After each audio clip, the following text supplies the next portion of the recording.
和舔了10年的男友到民政局领证，中途她接到一个陌生电话，说公司收到空包外卖，要回去处理一下。我让她赶紧先回去，不能亏待员工。可等到民政局关门，她都没有再出现。后来我才知道，原来根本就没有什么空包外卖，是她的白月光回来了。为了去接她，她把我晾在民政局半天，连句道歉都没有。面对她初恋的一挑衅，我突然觉得没意思透了。于是我果断抽身，远离忍痛，结束自己失败的青春。而她却突然后悔了，反过来死缠烂打，哀求我再爱她。说好今天领证，我在民政局大厅等了1个上午，都没等到许清洲的身影，打电话不接，发短信不回我，还以为他出了什么要紧事，心里不禁有些忐忑不安。但最后却在他前女友的朋友圈刷到最新动态，兜兜转转还得是你，谢谢你依旧爱我，好感恩，还有你爱你哦。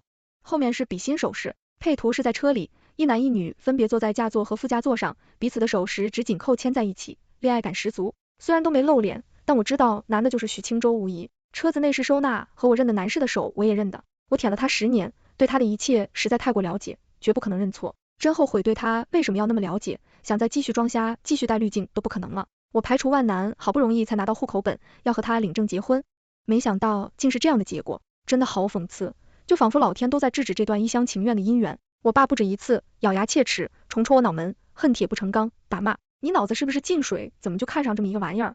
要家庭没家庭，要人品没人品，到底看上他什么？是不是眼瞎心盲？没长脑子，我生你来这个世界是要你做金枝玉叶当大小姐的，不是没脑子星号跑去当舔狗的，舔狗舔到最后千疮百孔，你懂不懂？是不是猪脑子？可是他曾救过我的命，就令我对他一直抱有美好滤镜，会下意识屏蔽他的缺点不足、恶劣态度，包容他的一切，哪怕是他爸得病后早早去世，他妈被骗婚成为同妻，在他又是愤恨离婚弃他而去，让他只能由爷爷奶奶抚养长大，性格变得扭曲而孤僻，我也不介意，还是选择与他来往，甚至想嫁给他好好过日子。只因我14岁那年不慎落水，加上腿部抽筋，差点溺水身亡，是他救了我，让我生命得以延续，觉得应该报答他的救命之恩。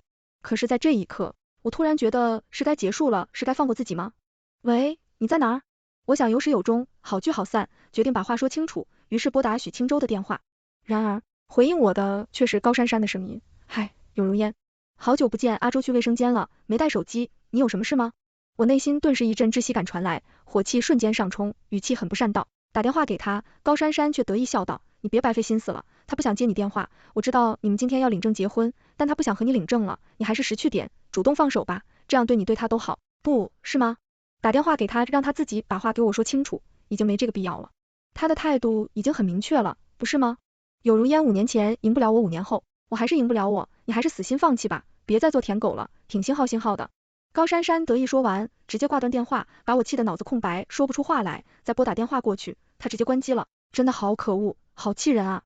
我和他是大学同学还是室友，和许清洲同校不同专业，他明知道我和许清洲是初高中同学，算是青梅竹马，我很喜欢他，他还是选择追求许清洲，并成功在一起，在我面前各种嘚瑟秀恩爱。后来大3这年，他傍上了一个富二代，富二代要出国留学，说是可以带上他，学费生活费可以全包，他毫无犹豫，直接把许清洲给甩了。跟富二代一起出国留学，而今估计是被富二代给甩了，就跑回来吃回头草。而许清洲竟然不计前嫌，领证当天放我鸽子踩我脸面，屁颠跑去接他，真的好气好恼火呀！如烟，我们还是算了吧，希望以后我们还能是朋友，可以吗？我鱼堵胸口的怒气还没消散，许清洲的短信就突然进来，不管是不是他本人所发，都令我更气更恼火。他明明知道我有多喜欢他，全心全意都是他，为了他不知放弃过多少原则和底线，是顶着家里压力排除万难也要跟他在一起的他，竟然就这么轻飘飘来这么一句，我们还是算了吧，真是结结实实往我心口上捅刀，永远知道怎么伤我最令我心痛，怎么让我妥协真的好得很。下午我去到公司，走进许清洲的办公室，他和高珊珊都在，两人就坐在沙发上，正有说有笑，仿佛我的存在就是一个笑话。我在民政局等你1个上午，你连一个电话都没有，消息也没回，就没什么要和我说的吗？见我一反常态，冷言质问，许清洲脸上闪过愧色，眼神闪躲道，我还没想好，暂时还不想结婚。高珊珊穿着性感妆容，明艳宛如一只橙色波斯猫，很慵懒随性，斜靠在沙发扶手上，似笑非笑看着我，眼神意味深长，凑着得意，是不想结婚，还是不想和我结婚？再次听到质问，许清洲突然恼火道，是不想结婚，不想结婚，你干嘛答应领证？答应了又放我鸽子，有意思吗？我本来就没想好，不想结婚，是你自己执意要结婚，我才勉强答应。许清洲脸色阴沉，很恼火。回应，高珊珊突然插话，有如烟，你明明知道阿周不喜欢你，选择和你在一起，只是为了气我，答应和你结婚，也只是为了逼我回来，强扭的瓜不甜，何必呢？你还是选择放弃成全我们吧，这样对大家都好。不，是吗？这是我和他之间的事，有你说话的份吗？我火气上冲，不禁厉声质问，你不是跑去给黎太当陪读保姆，把他给甩了吗？干嘛又吃回头草？不会是黎太玩腻了，把你给甩了吧？柳如烟，你别太过分，有什么火气你冲我来，这事和珊珊没关系。高珊珊被气得脸色煞白之际，许清舟直接冲我发火，极力护着心上人，使得办公室门口很快聚集许多看热闹的员工。自己喜欢多年的人，竟然偏心护着别人，我的火气蹭蹭往上窜。好啊，许清舟，我可以很直白的告诉你，我的人可以卑微，但我的爱不可以。从现在起，我们恩断义绝，老死不相往来。听到十分决绝的言语，许清舟瞳孔震颤，十分惊愕，站起身却欲言又止。高珊珊跟着火上浇油，阴阳怪气笑道，哎呀，柳如烟，何必把话说的那么绝，你们还是上下属关系呢。往后抬头不见低头见的我愤然转身往外走，懒得再废话，直接甩语道，我今天就辞职，祝你们渣男贱女作死，别在流通市场祸害人。柳如烟，你给我道歉，否则我们连朋友都没得做。许清舟气的厉声警告他，还以为我还像之前一样温顺听话，没什么脾气，对他百依百顺，无限包容。只可惜他错了，我脾气其实一点也不好。哼，我不禁嗤之以鼻，回眸许清舟，要不是我放低姿态，一直捧着你，你会什么都不是，少自以为是，自觉高人一等，你们俩就是破锅配烂盖，一对臭鱼烂虾，根本不配得到真爱柳如烟。许清舟气得咬牙切齿，终于露出真面目，装不下去了吧？你所谓的真爱也不过如此，可真是随便我看这市场部经理的位置，你真不用做了，我这庙小供不起你这尊大佛，我直接转身就走，懒得再费舌争吵去争那口气，也懒得再去看高珊珊得意的嘴脸助长她的成就感。走到市场部办公室，我直接收拾东西，准备走人。这家自媒体公司是我陪许清舟一起创立做大的大部分业务，商品都是我谈下来的。原本以为这会成为夫妻共同财产，却没想到终是我一厢情愿而已。如烟姐，你真的要辞职啊？助理邱佳莹小心翼翼走过来，试问我一边收拾私人物品，一边回应，不干了，工作上的事情也没什么好交接的，后面关于我的安排能推就推了吧。好，和程总的饭局要谈，续约的事情也一起推掉吗？转交给许清舟谈，不谈得下那是他的事。好，我去给你拿个纸箱过来装东西。邱佳宁转身去帮我拿纸箱过来，开始帮我收拾东西。如烟姐，你跟我哥吵架了。收拾快完的时候，许清舟同母异父的妹妹周瑶突然赶来，很小心是问他目前在公司做美妆带货主播，和他妈妈平时在我这里没少得到好处，应该很不愿意看到我和他哥分手。失去我这摇钱树是分手了以后公司的事，以后我没什么关系了，我头也不太回应。周瑶顿时急问，为什么昨晚不是还好好的吗？还说今天要领证结婚呢？高珊珊回来了，你哥和他旧情复燃了什么？我哥贱不贱啊？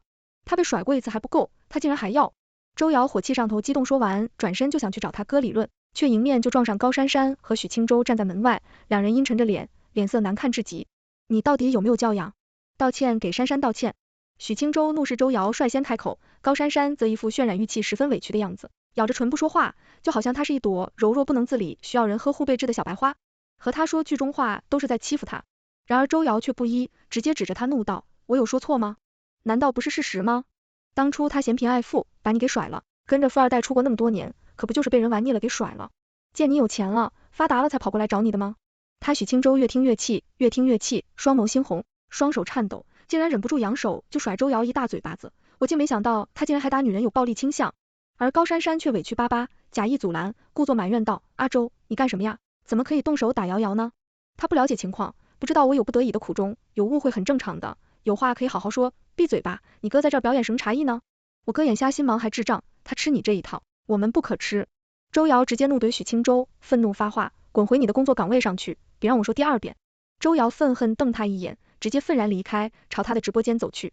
我私人东西正好也收拾打包完了，正准备搬走，而许清舟却突然冲我说道，珊珊会接替你的工作，你把工作交接一下，我希望你能公私分明，别把个人情绪带到工作上来，公私分明。哼。我不禁嗤之以鼻，冷笑质问，这些年我兢兢业业付出，投入成本，拉来各种投资，商务没收过一分工资，也没有奖金分红，这公司要怎么算？许清舟的脸色难看至极，咬牙切齿问，那你想要多少补偿？我的律师会找你谈该我的利益，你休想再战，我抱上纸箱就往外走。工作上没什么好交接的，佳宁都了解，直接问他就好，一定要这样吗？擦肩而过时，许清舟突然问我没有回应，当美化滤镜碎掉之后，他也不过如此，真的很一般，还很渣。而高珊珊却满眼得意，就仿佛一只斗胜的公鸡，毫不骄傲到纸箱走出公司，坐到车里，心底强撑硬气的那根弦，一下子就断了10年，10年了，10年默默付出，全心全意追随。一个人突然不得不承认自己失败了，自己的年少情深无疾而终了，没有半点不甘，怨恨那是不可能的，想要彻底放下，告别过去历史经历，抽筋过骨般的剧痛，一时之间，我真不知道自己该怎么办才好。我在车里默默落泪，呆坐了很久才开车离开停车场，直接去往附近我和许清洲合住的公寓，打算把自己的东西收拾干净带走，彻底退出他的生活。等我叫上搬家公司，处理完公寓里自己的生活用品，回到家时间已经快晚上7点，我爸一见到我进门，就恨铁不成钢，冲我翻白眼，阴阳怪气道，你还回来干嘛？不是领证结婚去了吗？没领证分了。我面无表情回应，随后吩咐搬家工人把我的东西搬到1楼客房去放分了。我爸惊愕良久才反应过来，很惊讶，询问真的假的，真的分了，真的彻彻底底分了，毫无复合可能。我很冷淡又说，我爸顿时喜出望外，连忙朝厨房方向大喊，老婆快来快来，你宝贝大女儿脑子进水的毛病好了，和那个姓许的分手了，真的吗？我妈手上拿着勺子围着围裙跑来客厅，很不敢相信问，她脑子终于开窍了。是啊，终于清醒了。妹妹柳玉背着背包从外面回来，见工人在往里搬行李，不禁好奇问，这是在干嘛？哪来那么多行李？你姐姐的和那个姓许的分了。我妈高兴回应。柳玉霎时瞪大眼睛，不可思议的，终于分了，这恋爱脑竟然还能好受什么刺激了？我爸顿时应和道，可不是嘛，竟突然就好了，早知道这样就不用那么操心了，今晚的好好补补。我妈也笑着应和，好，好好允许你喝酒庆祝，你们有完没完？我实在听不下去，忍不住恼火质问过去。三人顿时讪笑，没再大声说话，让我听到吃晚饭时，弟弟柳白坐在我对面，几番欲言又止后，小心观察。我神色忍不住问，姐，等下要不要出去 happy 一下？介绍帅哥给你洗洗眼。我爸顿时撺掇笑道，对对对，去吧去吧，天下帅哥千千万万，何必因为一棵歪脖子树而放弃欣赏整片森林？刘玉接着说道，我觉得江碧城就很好，要家世有家世，要相貌有相貌，人品更是不用说，关键是人家对我姐可是死心塌地，一往情深。对呀，女婿半段，江碧城要是能成为我儿子，我做梦都能笑醒。我妈笑着说，而我懒得应付他们大碗碗里的饭菜后，直接放下碗筷，起身离开餐厅，径直上楼回到房间，有气无力，躺到床上就只想一个人静一静，好好睡上一觉，什么都不想理会。夜里，柳玉来敲我房门，满脸堆笑讨好说，姐，我想和你一起睡，不行，不需要。我果断关门拒绝，不想被人打扰。我知道他们是什么心理，不就是怕我想不开，搞出自杀之类的事情来吗？姐，你真不用想不开，那兴许的真配不上你，别的不说，光是人品就很堪忧。他要是真爱你，尊重你，根本不会舍得伤害你，踩着你这些年，要不是你捧着他，他啥也不是，不就是救了你一命吗？你做小伏低，这么多年该还的恩情早就还清了，别再为他劳心费神了，不值得当，真是不值得，听到没有？柳玉站在门外，扯着嗓子劝说，又是恨铁不成钢，那套说辞我早就听腻了，这些道理我又不是不知道，只是付出了那么多，却没个好结果，心里不甘心而已。当然，许清洲也没多大错，他只是不爱我，不想和我结婚而已。他能有什么错呢？错，只错在他心安理得，高高在上，享受我的付出与好处，心里却还惦记着别人在等着白月光回头，让我成为笑话。想到高珊珊，我心里就恨得牙痒痒。这些年，我帮许清洲赚的钱可以当还恩情不追悔，但是却一个钢镚也不想便宜他。次日我起床开机，手机里有无数未接来电，无数未读短信，有朋友的，有同事的，有许清洲母亲何春香的，还有高珊珊挑衅短信的。发来的图片里，高珊珊亲昵依偎在醉酒迷离、脸色潮红、领口大开的许清洲怀里，好不甜蜜，就像是热恋期的情侣，而对我许清洲是碰都不给碰，总有各种理由拒绝，甚至会说我轻浮，随便让我处境难堪。我知道他在得意炫耀什么，无非就是我心心念念求而不得的人，对他而言，不过是召之即来挥之即去的备胎，从而高下立见，很有成就感。在这一刻，我突然决定了，该我的钱，我一分都不会便宜。他洗漱换衣服，下楼吃早餐，或者该说吃午饭，我妈坐在客厅里会客，男人不是别人，正是许清洲的母亲何春香，还有周瑶，另外还有江碧城，也不知在打什么主意，如烟起来了。来来来，碧晨找你有事儿，你们好好聊一聊。我妈高兴冲我招呼，令我顿时有些尴尬，但还是硬着头皮走向客厅打招呼，阿姨，你怎么来了？是有什么事吗？何春香脸现尴尬，强颜微笑道，我和瑶瑶特地过来，是替阿周来给你道歉的，他头脑不清醒，一时糊涂，才犯下错事。你们一路走来不容易，还是再给他一次机会吧，行吗？态度诚恳，为了保住我这个冤大头摇钱树，倒是能屈能伸，低声下气以往。在背地里，他可没少嘲笑我是倒贴货便宜货，只是我一直没跟他翻脸计较而已，没这个必要。我做事向来果断，说分了就是分了，绝不可能会复合。你们还是回去吧。许清洲和高珊珊昨晚都睡到一块了，应该会很快结婚，你们根本不用操这份心。见我淡然果决回应，江碧城原本还紧张的神色突然扬起笑意，似乎终于放下心来。何春香听完，脸色顿时很尴尬，也不知道还能说什么，最后简单道歉几句后，就起身告辞离开，并没脸再继续逗留。你有什么事吗？我拿起水果吃起来，看向江碧城问，没有，就是想来看看你。江碧城穿戴精致，一丝不苟，悠闲翘腿，靠坐在沙发椅上，浅笑回应，来看我笑话吗？他曾恨铁不成钢，说我舔到最后会一无所有，如今还真应了他的话。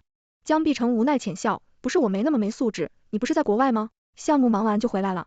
江碧城犹豫片刻，又问后面有什么打算？他是我爸合作商的儿子，认识好多年了，算是好友，但现在我不想和他深聊，就敷衍道，没什么打算，得过且过。江碧城无奈一笑，又问要不要出去旅游，我可以当保镖。我起身朝餐厅走去，算了吧，我可请不起免费的，免费没质量，哈哈。江碧城笑而不语，起身跟在后面。我妈看在眼里，什么也没说。下午我整理好账目，去委托律师去找许清洲要钱。各种前期成本投资，3年利益分成加起来折合成整数是5000万，这相当于许清洲身家的1/2，他完全可以付得起。与此同时，我打算用这笔钱作为成本，自己创立一家自媒体公司，与其当牛做马给人挣钱，还不如给自己挣钱。晚上，我和朋友在 KTV 放松，突然收到高珊珊气急败坏的短信，嘲讽道，你不是说你对阿周是真爱吗？真爱竟然还谈钱，你可真……又当又立，真爱不就是无怨无悔，付出不求回报吗？你这是在干什么？要分手费，要青春损失费，难道阿周的青春就不是青春吗？凭什么一开口就是5000万？你怎么不去抢银行啊？真是厚颜无耻！星号。高珊珊的家庭并不算好，她是她母亲去腹瘤子的产物，下面还有一个双胞胎弟弟。这些年她母亲身体一直不太好，弟弟又是被惯坏不成器败家的，养家的重担就落在她一个人身上，因此她把许清洲的财产当成是她的财产，并不奇怪。我要分走5000万，就像在割她的肉一样，令她气急败坏，痛心疾首很正常，毕竟他本身就不太正常，但我并没理会他，也不删他，只是设成免打扰，当他是空气而已，就看他这跳梁小丑能蹦跶到什么程度。接下来1个星期，通过律师，我顺利拿到5000万，顺利找好场地，然后注册自媒体公司，创立新的自媒体账号，每天忙得不可开交，像个陀螺一样旋转，并没让自己有空闲去伤感。过去变得颓废不前，江碧城放下自己的工作，经常围绕在我身边，帮我许多忙。由于自媒体账号是新建，要主销旅游户外野营用品，需要快速增长人气，而江碧城形象不错，阳光帅气且干净，声音很磁性，能说会道，笑容很亲和，加大一股子禁欲气息，给人一种生命力很旺盛的感觉。于是我和他带领团队飞往各地旅游景点，以他为主播间接带货，精心策划拍摄各种短视频，很快俘获各种粉丝关注购物。当有粉丝说他身材好，自带 alpha 气息，问他有没有男朋友时，他的脸色一下子就黑了。最后他直接走到我面前，很直接说，为了你我牺牲了，色相还有脸面，你得补偿我，哈哈。我忍俊不禁，不由笑问，那你想要什么补偿？做我女朋友。他一脸傲娇，不容拒绝或者老婆。我心里不禁咯噔一下，很快敷衍道，不行，男人只会影响我赚钱的速度。我知道他对我有意思，不然也不会跟随我顺从我。就像我对许清洲一样，当事人不可能感受不到爱意，可是我不想草率开始，尤其是心里还没清除干净的情况下，就选择接受，这样对他不公平，会很残忍。江碧城顿时笑道，但你可以把男人当成赚钱的工具呀。我赚钱你花钱，双倍赚钱，双倍花钱，双倍快乐多好啊。一时间我竟无言以对。一旁的工作人员小林忍不住插话笑道，最关键是这个工具既养眼又实用，白天赚钱，晚上暖床多好啊。一阵哄笑中，有人接话调侃，而且还是心甘情愿自献枕席，能提供情绪价值，真的不能再好了，就是错过了多可惜喽。江碧晨直接笑而不语，满眼期待我的回应。我知道他仍然好，没想到会那么好，竟都帮他说话。于是我只能敷衍到账号粉丝要是能突破1000万，我可以考虑。江碧城顿时两眼放光，很惊喜，问真的？我还没开口。小林笑着又调侃，真的，成哥要是舍得露个腰扭个臀，粉丝数量一定会蹭往上涨，擦边不擦边的不重要，重要的是能娶到老婆对吧？就是行了，赶紧工作吧。冰箱晚饭时间我实在听不下去，直接制止话题，以免越说越离谱，都没边界感。随着时间流逝，公司逐渐步入正轨，账号粉丝量越来越多，江碧城变成很有人气的 IP， 使得产品销售额也越来越高，引得许清洲、高珊珊终于坐不住，开始怪我做事太绝，抢夺他们的供应商。然而他们不知道的是，我根本不用抢，我精心策划，精准投入，致力打造人气账号，光是江碧城这个超高人气 IP 就足以吸引很多供应商找上门要合作。再加上我一直坚持合作共赢，让利到位，才使得以前的客户纷纷转过头来找我，选择和我们的销售平台合作，而不是从中作梗，做了什么见不得人的勾当。就连以前的助理邱佳宁也终于受不了高珊珊辞职，来到我公司求职，和我说起他们的事情。许清洲和高珊珊很高调在一起，两人出双入对，形影不离，但在工作上高珊珊什么都不懂，就知道指手画脚，高高在上，以老板娘自居。在与客户商谈续约问题时，直接耍性子得罪客户，导致客户直接终止合作，错失成总这个重要供应商。但因为高珊珊怀孕了，许清舟也不好指责她什么，只能咬牙承受恶劣后果。听到高珊珊怀孕了，我心里多少还是有些五味杂陈，很不是滋味。原来在许清舟眼里，我真的只是一厢情愿而已，根本没入过他的眼。他的心堵。就在我郁闷出神之际，一阵敲门声突然传来，令我不禁循声转头望去，见来者竟是高珊珊一副笑意，迎来者不善的样子。你来做什么？我不禁沉声质问。高珊珊摇曳生姿，走进门很得意，笑道，特地来给你送请柬啊，我和阿周要结婚了。一股郁闷窒息顿时涌上心头，令我霎时好想发火，但又硬生生给强忍住了，并没有表现出什么来。下个月15号我们举办婚礼，希望你能到场祝贺，毕竟高珊珊将请柬放到桌面上推给我，好不得意，没有你出现，我会很遗憾。听他语气不知道的，还以为我是他们什么非常重要的人呢，就不怕我给你们送上什么大礼让，你们根本接不住。我不禁嘲讽，笑问念及许清舟的救命针，我没想过要报复他，但是对于高珊珊，我可没有什么情分需要顾及，可是想报复就报复，我知道你财大气粗，没什么大礼事，我们接不住的。高珊珊笑容得意，好不得瑟，真的。我笑容玩味，很不屑道，我和黎太其实挺熟的。高珊珊顿时脸色大变，声音都在颤抖，你难道要毁了阿周的婚礼吗？他可是你的救命恩人，知道就好。高珊珊，你最好别来招惹我。我看在许清舟的面子上选择退让，不做计较，并不是怕你清楚了吗？你到底在得意什么？你只不过是我的手下败将而已，有什么资格高高在上高？珊珊气急败坏，冲我怒斥我云淡风轻道，就凭我随时都可以毁掉你，让你烂在泥潭里。高珊珊顿时脸色煞白，瞠目结舌，什么话也说不出口。我说我和黎太熟，并不是撒谎吓唬他，而是真的了解到了一些情况。1年前黎家公司出事，被强制执行1亿多，导致黎太父母名下所有的资产被冻结很长一段时间，从而影响到在国外留学的离开处境。就在黎太四处打工挣生活费，无法维持国外高消费时，高珊珊转身就找一个白人，然后才被李凯嫡甩。这1年过来，她换的男朋友可不少，只是以为国内的人都不知道而已。我随手拿起请柬，转手就扔到垃圾篓里，慢条斯理拿纸巾擦手，垃圾就该有垃圾的，自觉别出来恶心人。高珊珊气得脸色通红，满眼怨恨，最终却咬着唇，什么也没说，愤然转身走了。后来她和许清舟结婚，我自然是没去参加什么婚礼。江碧晨这个超高人气 IP 突破1000万粉丝量的时候，我选择宴请全公司员工一起庆祝这个喜讯。然而在餐厅里却碰上了许清舟请客户吃饭，半年不见他整个人憔悴不少，精气神很差，似乎过得并不如意。见到我和江碧晨在一起有说有笑，过得很好，他直接扒过脸去，并没多看一眼晦气。江碧晨郁闷嘀咕，我不禁回对他幼稚，我就是幼稚怎么了？江碧晨眼线无奈，你说过会考虑做我女朋友的，不会反悔吧？过后再说，我敷衍回应，径直走到餐桌旁坐下，江碧晨有些无奈，跟着坐在我右边。我爸妈一直强调，找对象一定要找本身就很好的，人找对了才什么都对，不然会过得很苦很煎熬。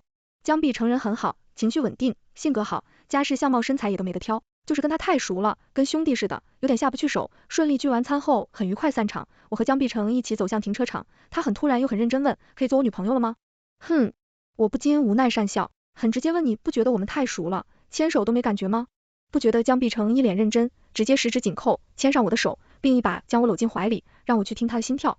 听到没？因为你要通通乱跳的心跳声。我不信，你对我毫无感觉。我慌乱仰头对视，他还想辩解2句，他却突然扶手直接深吻我双唇，毫无克制，肆无忌惮，再也不保持边界感，还说没感觉吗？江碧晨一脸严肃，很强势，问要不要再是别的。哼，我无奈一笑，睁开搂抱，胡乱敷衍，道横了。好了，回去吧，我累了。江碧晨却不依，死抓着我不放，非要一个答复，你是不是还惦记他？他都已经结婚了，孩子都有，不是我果断打断他的话，我已经放下了，只是怕和你最后连朋友都没得做。我说的是真话，已经不再耿耿于怀，和许清舟的过去已经很久没想起他了，仅剩的那点遗憾不甘似乎已经消失殆尽，没什么感觉了。我们结婚吧，我只想娶你，和你做恩爱夫妻，不做什么朋友。很突然很坚决的表白，令我脑子瞬间一片空白，不知该如何应对他的赤诚与爱意。你还是不愿意吗？见我迟迟不应，江碧晨眼眸逐渐猩红，噙泪很委屈，问我哪点不如他没有。我果断否定，没有多少犹豫道，要不我们试一试交往，不是直接结婚。江碧晨眼线惊喜十分坚决，得寸进尺，说实话，我不喜欢被逼迫的感觉，令我很反感抗拒，不由转头望向车水马龙一灯闪烁，然而视线却突然看到许清舟，他手上夹着烟，正一脸阴沉，依靠在我车边，注视我们这边，一副正在等候我的样子，不知是有什么目的。他怎么还在星号啊？他，江碧晨很郁闷，嘀咕，我没回应，径直走向许清舟问有事。许清舟面无表情，地上掉落许多烟头，很理所当然开口，你不是说过会一直爱我吗？为什么没来抢婚？哼，我不禁嗤之以鼻，你有病吧，真当我是非你不可呢？许清舟眼神暗了暗，很傲娇道，难道不是吗？欲擒故纵也该有个限度。我顿时有些惊愕无语，突然觉得许清舟脑子有病，而且还病得不轻，或者是被舔太久了，都让他产生我此生非他不可，无论怎样都还能和好如初的错觉了。你家要是没镜子，总该有尿吧？江碧晨毫无客气，嘴巴很毒，先我回怼过去，是哪来的自信让你觉得如烟还会要你？许清舟脸色瞬间很难看，恼火斥问道，难道他就会要你吗？让开，我不想和你废话。我厉声开口如烟，我对你可是有救命针，然后呢？这些年我还得不够吗？只要你愿意，我可以既往不咎，我们和好如初。和好如初哼，我觉得好笑，不禁嗤之以鼻，怎么和好如初让你继续占我便宜，捧着你吗？你还真是既要用药好心好，这不是你心甘情愿的吗？许清舟很理所当然反问，令我实在弄不清楚他的思维逻辑，凭什么觉得我就必须一直捧着他，一直以他为尊，随着他转，他以为他是宇宙中心吗？少和他废话，走吧，上车。江碧城不想再继续逗留，听废话，一把扯开许清舟推向一旁，然后打开车门，坐上驾座，准备开车离开。我绕过车头，直接坐到副驾上，不想再争辩什么。许清舟很幽怨，看着我没再继续说什么。他自幼是一个很缺爱的人，渴望被爱，却自私自利，不懂得爱人，更不懂得心疼人。他会拉下脸面，反过来找我，只不过是不习惯罢了。不习惯，我不爱他，不捧他，不精心照顾他的生活起居，不助他事业有成，因此才选择退让。反过来找我，还真是既想要风花雪月，又想要事业有成，既想要内助分忧，又想要美妾在怀，提供情绪价值，他还真敢奢望其人之福，好心好。半年后，我和江碧城在交往，准备订婚。高珊珊去生了是一个女儿，不幸的是，孩子是黑发、闭眼，都不用做，亲子鉴定就在朋友圈里炸开了锅，许清舟成了天大笑话，使得高珊珊直接被他痛打一顿后，直接被扔在医院里无人照顾。何春香更是气得牙痒痒，恨不得撕了他，以解心中怒气。一开始他极力辩解，说是他家祖上会有白人基因，可是孩子的血型直接对不上，这把许清舟当了接盘侠的事实锤得死死的，根本不用质疑。后来许清舟直接甩上离婚协议书，要求高珊珊净身出户，带上孩子星号。然而高珊珊却十分厚脸皮，要求必须分到一半财产，否则休想离婚。之后许清舟直接起诉高珊珊骗婚，要求判决两人婚姻无效，并要求女方偿还各种经济损失，是一点情分都不念了。最后法院是判离同意男方的赔偿诉求，要求女方限期偿还男方的经济损失以及精神损害，只是高珊珊并无能力全部偿还，只是被扫地出门而已。曾经的白月光，满腔的执念，最终却落得这样的结局，令周围的人不禁唏嘘不已，觉得所谓的情深不变，爱的执着也不过如此，也并没有真的做到爱屋及乌不计前嫌啊。大约半个月后，许清舟突然又来找我说，是想和我好好谈一谈，你我之间还有什么好谈的人，捧红玫瑰已经出现在办公室里，我也不好直接赶人。不禁很冷淡的许清舟把花放到我面前很愧疚，道这个送给你，这还是他第一次送我花，而且还是含有特殊意义的红玫瑰，令我不禁自嘲一笑，婉拒道，我是有未婚夫的人说这花不合适，你还是拿回去吧。许清舟眼里闪过痛苦之色，有些颓然坐到办公桌前，很抱歉道，对不起，以前那么对你这份歉意来的突然令我竟觉得很意外，真没想到他竟然会低头道歉，还以为他永远不会发觉自己的恶劣品性呢。我在他眼里永远不值得呢。你什么都好，是我太自卑敏感，总觉得你不是真心爱我，只是为了报恩才围绕在我身边，总忍不住去试探你的真心。许清舟语气真诚，带着哽咽，是我配不上你，对不起，曾经伤害过你，你不需要道歉，对不喜欢的人一厢情愿纠缠，确实是一件很烦人的事情，不是的，我没有不喜欢你，我只是不知道该怎么去喜欢你。许清舟眼眸泛红，很是激动，否定，我很坚决打断他，曾经我是真心爱你，现在我已经不爱你，所以过去的就让它过去吧，已经不重要了，已经不重要了。听到这儿，许清舟眼泪滑落，双唇颤抖，哀求道，能不能再给我一个机会，让我好好弥补，你要领证。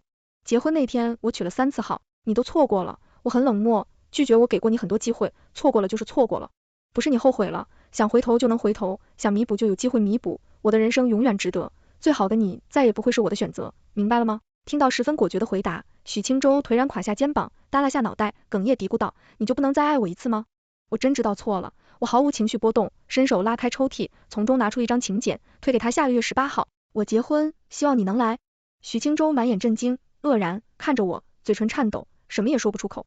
我并不是要杀人诛心，只是很明白告诉他，我真的已经放下了，释然了，不跟他计较了，他就不要再纠缠，自讨没趣了。最后他一脸颓废，有气无力，站起身拿上请柬走了，并没有拿走话。我和江碧城的婚礼办得很隆重，宴请许多亲朋好友前来庆祝，最乐见其成的还是双方父母，都十分高兴，见到我们顺利结婚，许清舟也来了。有精心打扮过人，看上去很精神寡淡，并没有让人感到不适。以他的自尊而言，能低头道歉已经是极限，断然不会再让自己做出死缠烂打的行为来，真是晦气。许青州递上礼金，走进婚宴厅之后，江碧城忍不住厌恶嘀咕，我不禁好笑，吐槽，你能不能大度一点，别那么小气，对他大度不了。江碧城脸现不爽，有些委屈道，要不是他，你早就不是我老婆行了，不是你说的吗？我亲你晚上他胳膊安抚好饭不怕晚，经得起考验的才是真感情吗？我这不是自我安慰吗？江碧城顿时傲娇委屈道，他毕竟占据了你人生10年，人生能有几个10年啊？我顿时不知该说什么好，我全心全意花在许青州身上，10年没有结果，这是事实，不可否认。可人生只是经历，不能因结果不如意就否定整个过程，认为他不值得。我努力过付出过，没有对不起任何人，包括即将成为我丈夫的江碧城。好了好了，对不起，我不该提起这个，以后我都不提了。见我神色凝重，不说话，江碧城连忙捧着我的脸青红，就生怕我在大喜的日子跟他生气闹别扭。我很识趣，不再继续话题，继续笑脸迎客。我知道他是在为我感到不值，可这就是我的人生，我心甘情愿，好像有什么好智慧的。之后婚礼顺利进行，没出什么意外，许清忠最后喝得烂醉失去神智，只好让朋友在酒店给他带开一间客房，让他去休息。临出宴会厅，他摇摇晃晃走到我面前，吐字不清气声说道，如烟，我今天来是打算抢婚的，只要你愿意，我什么依你公司可以给你跟我走好不好啊？他伸手想抓我手腕好，投资话音刚落，江碧城的拳头就直接挥过去，一拳打在他脸颊上。他狠狠暴怒道，妈的，老子忍你很久了，再敢惦记我老婆，我废了你滚！众人见状，纷纷过来制止，急忙拉走许青州安抚江碧城的情绪，你也真是的，没事请他来做什么？这不是给自己添堵，让人看笑话吗？我妈站到我身边，恨铁不成钢，冲我抱怨，我没有回应，只是沉默，牵上江碧城的手，也让他安心，不要胡思乱想。我没想到许青州会来给他请柬，只是为了断绝他的希望，也让他失去，别再纠缠。手还疼吗？江碧晨一直怄气不理我。婚宴结束，回家的车上，我试着询问他，傲娇撇嘴委屈，白我一眼，仍是不说话。你这是打算冷战，一直不理我吗？你就不能哄哄我吗？我心里超不痛快的。江碧晨很无奈开口，夹带撒娇腻味在我面前，他是越发幼稚了，跟个孩子似的。我伸手摸上他头顶，顺势抚上他颈椎，拇指腹摩擦他颈侧，令他不禁无语道，你摸狗呢？哈哈，我霎时忍俊不禁，随即调侃道，你还别说，你这毛发摸起来还挺舒服的，跟狗头差不多。爱人有养花，需要精心呵护，给予耐心与爱心，既然选择了他，我也就认了，轰轰也没事儿。江碧城并没有生气，只是侧头靠上我肩膀，很依赖撒娇道，喝了酒我好头晕，你给我揉一揉。我没有拒绝，转身让他靠近我怀里，额头枕在我肩头，接着帮他按摩头部，以缓解醉酒头晕症状。你会心里只有我吗？良久之后，江碧城突然询问，我从不三心二意。我很果断回应，好，我也是，我们一定要幸福，一定要白头偕老。好。我爽快回应，毫无犹豫，观念一致，三观契合，相处舒服，我真没有什么再奢求的了。1年后，我怀孕顺利生下一个女儿，女儿很健康漂亮，非常可爱。带孩子上医院打疫苗时，很不凑巧碰上高珊珊在陪孩子输液，在四处闲逛，猝不及防看到我，她霎时有些慌乱，很不知所措，手上所取的药瓶随着她身体不禁颤抖而在晃动，显得有些狼狈。她女儿身上白人特征还挺明显，一看就知道是个混血，长得还算漂亮可爱，就是显得病恹恹的，不是很健康。据说他的离婚被扫地出门之后，母亲和弟弟又指望不上，只能独自一个人抚养女儿。后来走投无路，在私人会所里当起了陪酒，还被熟人给碰上，被包养一段时间。如今傲气不再在我面前，硬气不起来，才显得这么狼狈，不知所措吧。走吧，赶紧打完疫苗回家。江碧城抱着女儿径直往前走，并不做逗留。我手上提着东西跟上，并没有朝高珊珊打招呼。女儿才半岁多，医院病菌多，我们都不想逗留太久。偶然碰到高珊珊，令我突然才想起许青州。自婚礼之后，我和他就再也没见过。听朋友说他把公司丢给他妹妹后就出去旅游了，身边总有各种俊男靓女，而且还是关系不一般的那种，私生活变得挺混乱的。朋友还说，幸亏我没和他结婚，基因这东西是随根的，再怎么突变也好不到哪去。这老天都在帮我避雷，让我不入无福之家，被搓弄一生了，还调侃说我应该感激高珊珊，是他帮我排除掉了渣男，他该是我的大恩人才。对，后来高珊珊的女儿病重，借钱借到我这里，我没多少犹豫，还是借了，毕竟孩子是无辜的。高珊珊自作自受，所遭受的报应已经够多了。再后来听说许青州自杀身亡了，他是独自选择一处风景秀丽的悬崖，一跃而下，结束了生命，原因是重度抑郁。他给我留了一封遗书，但我并没看，直接扔到一边，觉得根本没必要再有什么牵扯。妈妈堂堂吃快2岁的女儿扔下玩具，屁颠走到我面前，把捡到的糖果递给我，吐字不清表达想法，似乎想让我帮他撕开糖果包装。我接过糖果，抱起他，忍不住在他粉嫩小脸蛋上重亲一口，宠溺笑道，小孩子不能吃这个，妈妈给泡奶奶喝好不好？要和奶奶长高高，小家伙奶声奶气，吐字含糊，十分软萌可爱，令我的心一下子就被萌化了。宝宝和奶奶长高高。我笑着回应，抱他起身就朝餐厅走去，准备给他冲牛奶喝。和奶奶长高高是他奶奶哄他喝牛奶时的口头禅，如今也成了他的口头禅。江碧城正在厨房泡茶，顺手用开水把奶瓶消毒，之后用温水冲好牛奶递给女儿，很宠溺，笑道：好了，喝吧，谢谢爸爸。女儿奶声奶气道谢，江碧城宠溺笑着摸摸她的头，捏捏她小脸蛋，咬牙切齿，笑道：不用客气。看着女儿喝牛奶，他很突然又说：宝宝那么可爱，想不想要个弟弟或妹妹啊？不知对女儿说还是对我说，女儿却率先应道：想宝宝，想有弟弟妹妹。我没有回应，我不是独生子女，并不排斥要2胎甚至3胎，但希望是顺其自然。孩子是被爱被期待出生，而不是抱有什么自私目的，让孩子来这个世界。江碧城很好，情绪稳定，富有责任心，对我敬重，很爱护孩子，很多事情都亲力亲为，从不在外乱来，很有边界感，使得这个小家一直很安稳温馨。但我真的没什么可再奢求的，就这样过着就挺好，多个孩子多份幸福也挺好。总之我并没有选择错人，当初要是陷入许清洲那个泥潭，后果真的不敢想象，肯定不会拥有如今的幸福吧。事业有成，家庭美满幸福，这样的人生谁又不想要呢？所以选对人很重要，毕竟只有选对了人，后面的事情才会是对的。